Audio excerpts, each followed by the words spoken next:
Hari ini sekali lagi jagat dibikin panas. Bukan karena ekonomi, bukan karena isu reshuffle, tapi Anies Baswedan angkat bicara.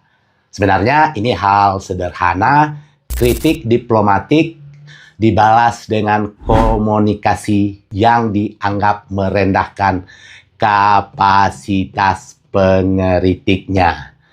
Semua ini bermula ketika Pak Dino Patijalal memberikan masukan terkait intensitas perjalanan luar negeri Presiden Prabowo dan prioritas pemerintah di tengah kondisi dalam negeri. Nada kritik Dino sebenarnya jauh dari kata-kata kasar, tidak menyerang pribadi, tidak menyindir keluarga, tidak mengolok-olok jabatan juga.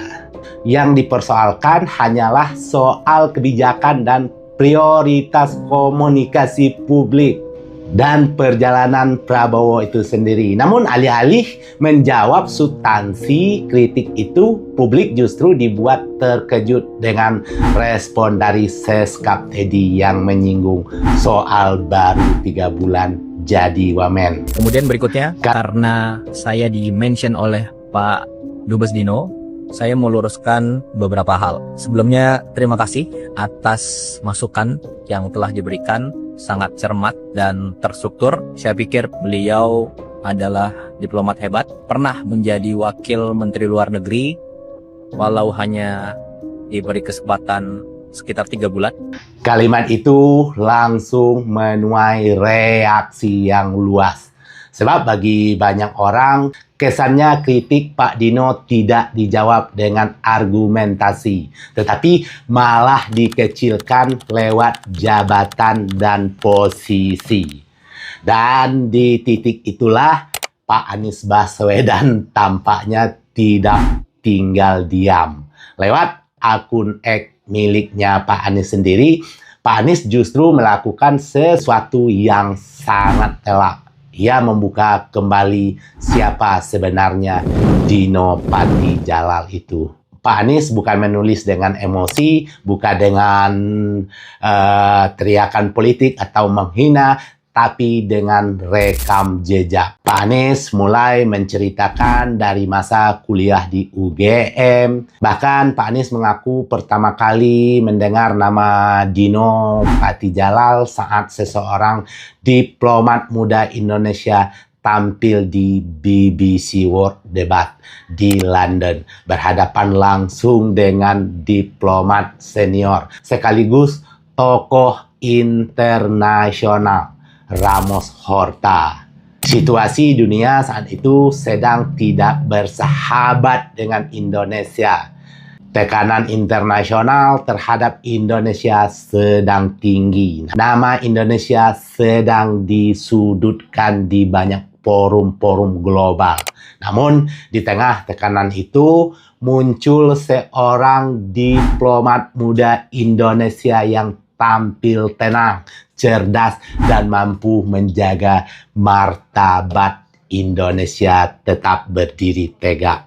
Nama itu adalah Dino Patijalal. Bagi Anies muda saat itu, nama Dino bukan sekedar diplomat biasa. Itu adalah simbol bahwa Indonesia masih punya anak bangsa yang mampu bertarung secara intelektual di panggung dunia. Cerita itu ternyata tidak berhenti sampai di sana. Beberapa tahun kemudian, saat Pak Anies sedang menempuh program PhD di Illinois, Amerika Serikat, ia kembali bertemu lagi dengan Pak Dino Patijalal ini. Saat itu, dunia baru saja dihantam tragedi 9/11. Mahasiswa dan diaspora Indonesia di Amerika mengalami tekanan dan kecemasan yang besar. Di tengah situasi rumit itu, Pak Dino datang ke Chicago menemui mahasiswa Indonesia. Menurut Pak Anies, yang ia lihat saat itu adalah sosok diplomat muda yang sangat artikulatif, tenang, dan mampu menjelaskan persoalan rumit dengan kualitas diplomatik yang sulit ditiru. Pak Dino bukan tipe pejabat yang sibuk pencitraan, bukan juga tipe birokrat yang sekedar bicara keras di kamera, tetapi Pak Dino diplomat yang memahami substansi. Pak Anies selalu mengingatkan publik tentang peran besar Pak Dino Patijalal saat menjadi Duta Besar Indonesia untuk Amerika Serikat pada tahun 2012. Di masa itulah Dino menggagas Kongres Diaspora Indonesia pertama kali di Los Angeles, Amerika Serikat. Acara yang mempertemukan diaspora Indonesia dari berbagai penjuru dunia.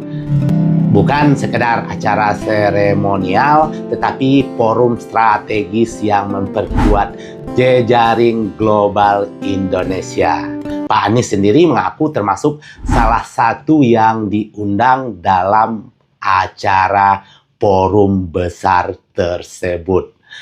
Dino tak berhenti sampai di situ. Kemudian Pak Dino mendirikan FPCI atau Foreign Policy Community of Indonesia. Hari ini FPCI itu dikenal sebagai salah satu komunitas kebijakan luar negeri terbesar dan paling berpengaruh di Indonesia ini.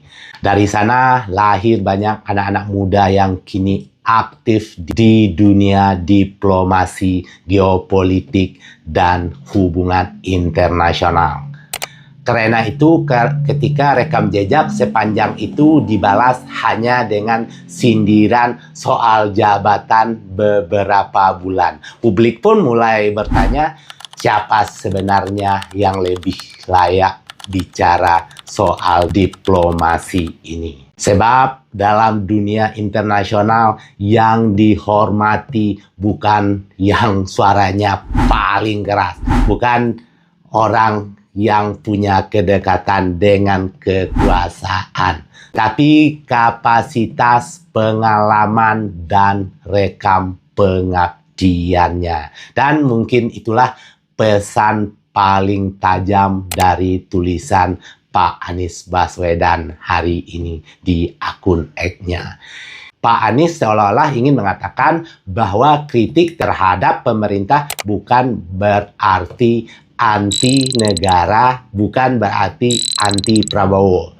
Justru seringkali kritik datang dari orang-orang yang sangat mencintai Indonesia ini dan sudah puluhan tahun menjaga nama bangsa Indonesia di mata dunia. Karena itu, kritik semestinya dijawab dengan data dan argumentasi, bukan dengan sindiran personal. Bahwa ada persoalan serius dalam cara sebagian elit menerima masukan dan kritikan. Dan bagi banyak netizen, tulisan Pak Anies hari ini bukan sekedar membela Dino Patijalal, tetapi sindiran keras terhadap gaya komunikasi kekuasaan hari ini. Terlalu mudah meremehkan orang, terlalu cepat defensif, dan terlalu sering lupa bahwa rekam jejak tidak bisa dikalahkan dengan hanya jabatan sementara. Apalagi jabatan itu diperoleh karena dekat dengan kekuasaan. Bahkan sampai sekarang dan saat ini, Pak Anies Baswedan sendiri masih sangat menghormati Pak Dino Patijalal. Yang jadi pertanyaan sekarang, hebat mana Pak Dino Patijalal atau Teddy yang dekat dengan penguasa dan dapat jabatan dari penguasa itu sendiri. Oke, warga, terima kasih. Ketemu lagi di cerita berikutnya. Assalamualaikum warahmatullahi wabarakatuh.